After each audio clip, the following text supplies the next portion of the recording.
Basa po tayo. Lucas Kapitulo 2, versikulo 25 hanggang 35. Tama ba? Yeah. Luke chapter 2, verse 25 to 35. And continuation po ito. Bali, part 2 nung binasa natin na may title kahapon na Inihandog si Jesus sa templo. So, kahapon yung part 1 and part 2. Tapos 25 to 35 ngayon. Bukas 36 to 40. Pero part 2 muna tayo. So, verse 25. Tama ba? Hanggang 40 ba yung cover ng title na yan? Yep, hanggang 40. So, verse 25 muna po tayo. Verse 25. May isang tao roon sa Jerusalem na ang pangalan ay Simeon. Matuwid siya. Matuwid, righteous. May takot sa Diyos at sumasa kanya ang banal na Espiritu, so Holy Spirit. Hinihintay niya ang pagdating ng Mesayas na magliligtas sa Israel. 26. Ipinahayag sa kanya ng banal na Espiritu, yung Holy Spirit yung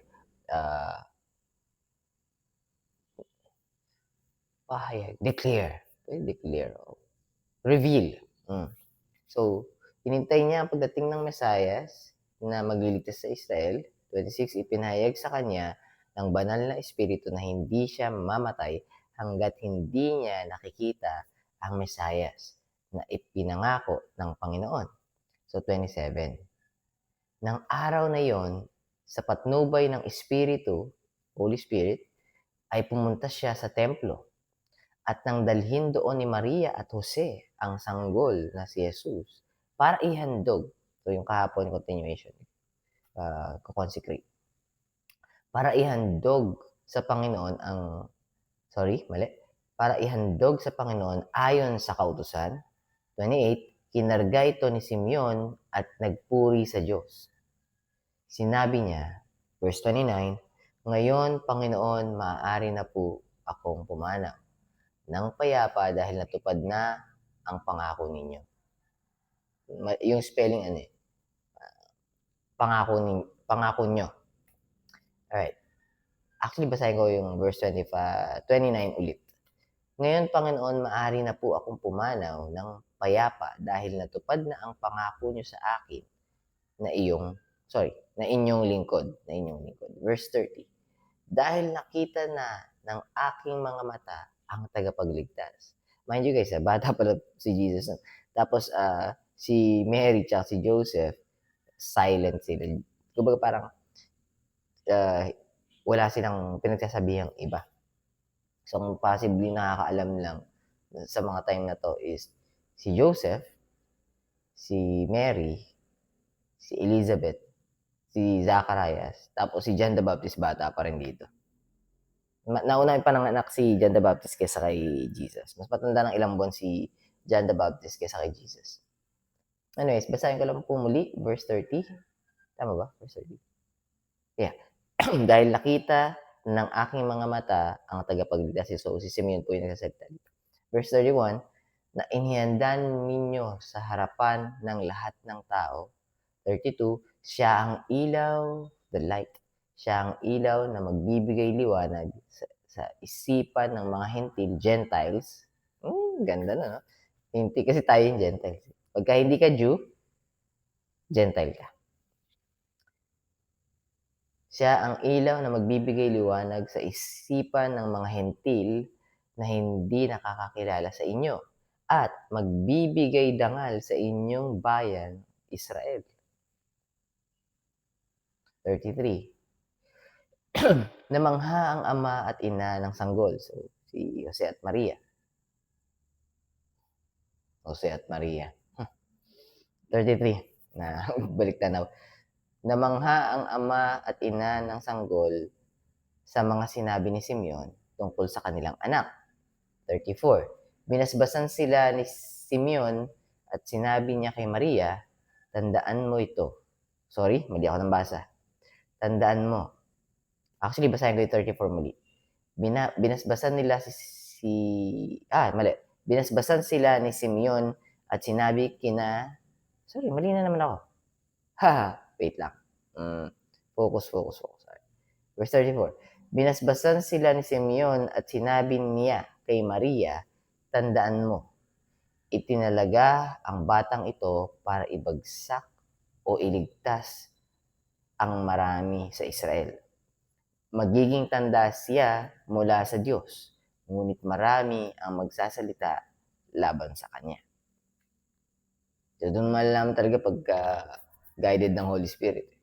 Nagkatotoo yung sinabi. 35, last verse.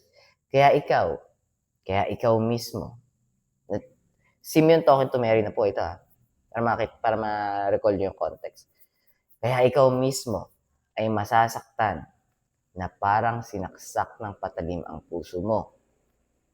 At dahil sa gagawin ng anak mo, mahahayag ang kasamaang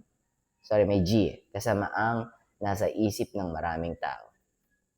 May expose. Pero may maganda malinaw dito eh. Pasisimin nga, parang nagpa-prophesy dito. Although, nabanggit ba kaya, hindi ko maalala kung nabanggit ni Angel Gabriel. Magdudusa yung heart niya. Malulungkot, malulumbay. Bakit? Kaya ikaw mismo, si Simeon sinasabi kay Maria, kaya ikaw mismo ay masasaktan.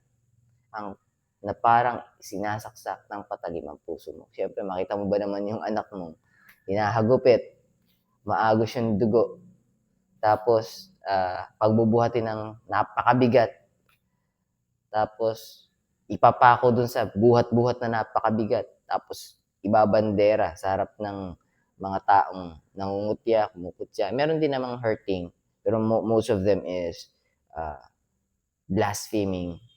Not only blaspheming, mocking while he's hanging on the cross. Kasi yung hurting doon, si Mother Mary, tapos yung mga kasama niyang disciples na babae ni Jesus, tapos si John the Beloved, Apostle John, siya yung nag-iisa na nandun, na nakaka-witness yung nangyayari kasi nag-scatter lahat ng sheep nung na-strike yung shepherd. But yun nga, parang prophesying to ni Simeon bago siya mamatay. Kasi yun yung pangako sa kanya ng Panginoon. Hindi ka papanaw hanggat hindi mo nakikita yung sanggol. So, nakita mo na yung sanggol na tagapagligtas. Okay, pwede ka na. So, bago siya pumanaw, nagbigay mo na siya ng prophecy dito kay Mary na masasaktan yung puso mo. Pero all goods lang yun, part of God's plan. Kailangan mangyari.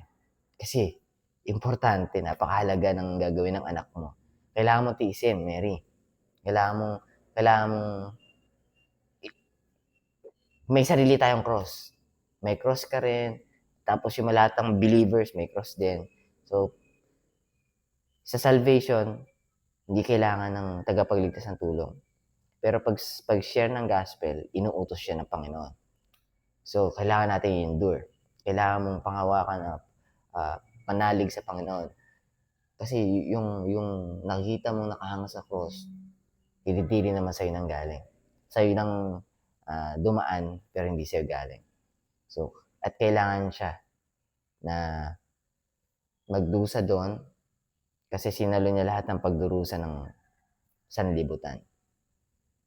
Na hindi nauunawaan ng nakararami dahil sila'y paano ba yung Tagalog ng nililid?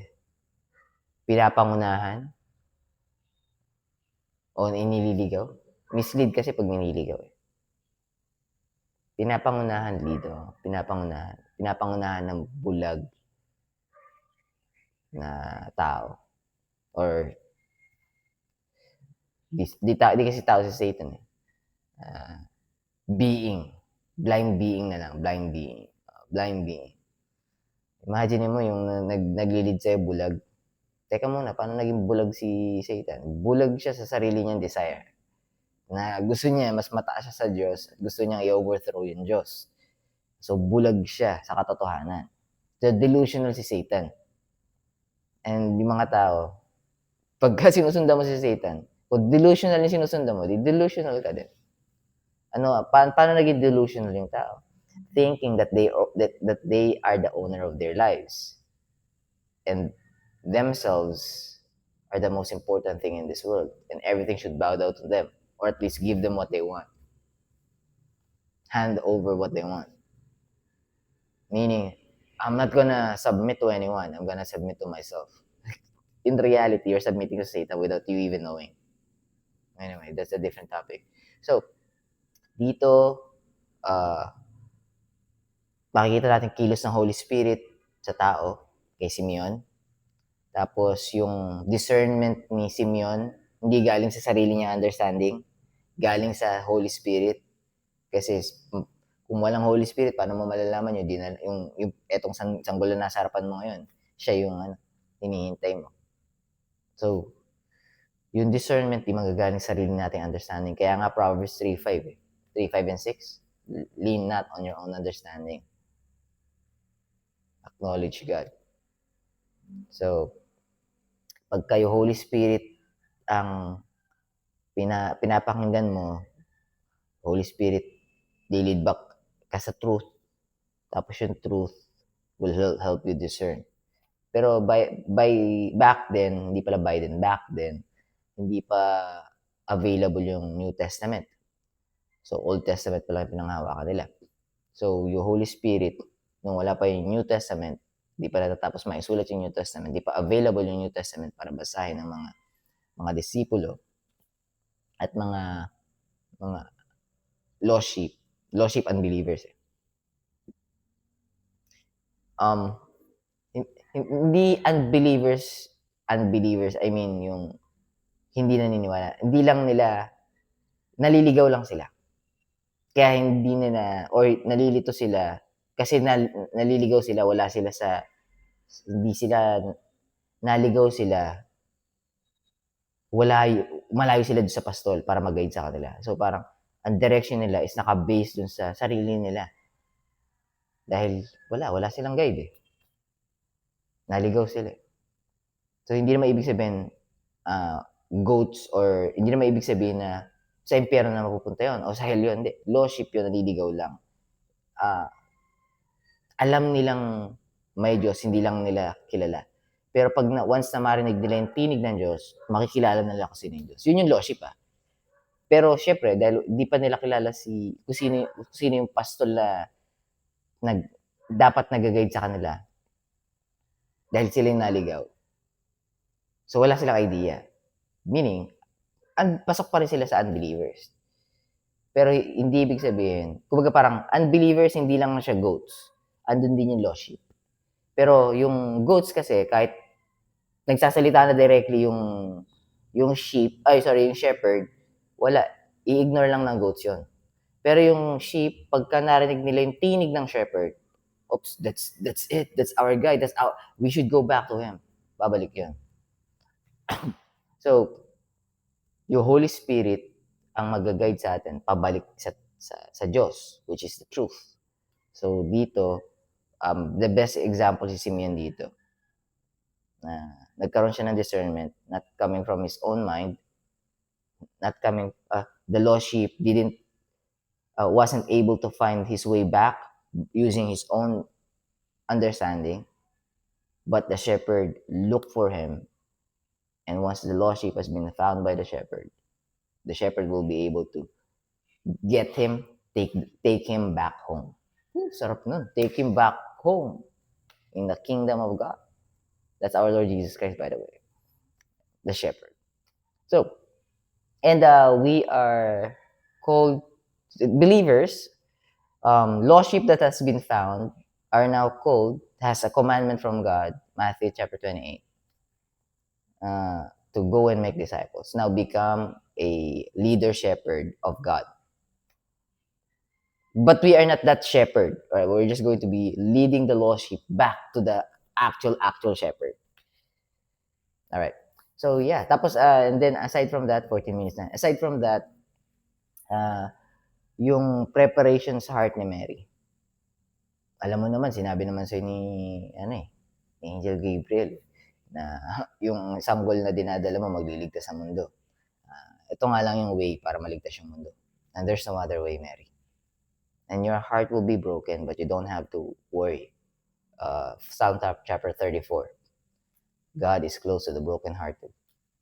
and of contrite spirit. 34 chapter 34 of Psalm, verse 18, if I'm not mistaken. 18 and 19. Yeah. You know what? Let me just try to look for Psalms. There's actually three that I can remember in Psalm. Chapter 23, 6 verses. The Lord is my shepherd, I shall not want. And then Psalm chapter 34, and then Psalm chapter 37. And then Psalm chapter 119, verse 105. I cannot keep those verses out of my mind. Keeps coming back. Didn't try to remember them. It's just so happened that got stuck in.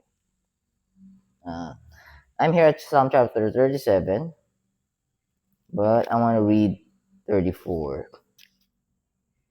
The Lord is nigh unto them that are brokenhearted, and saveth such as be of contrite spirit,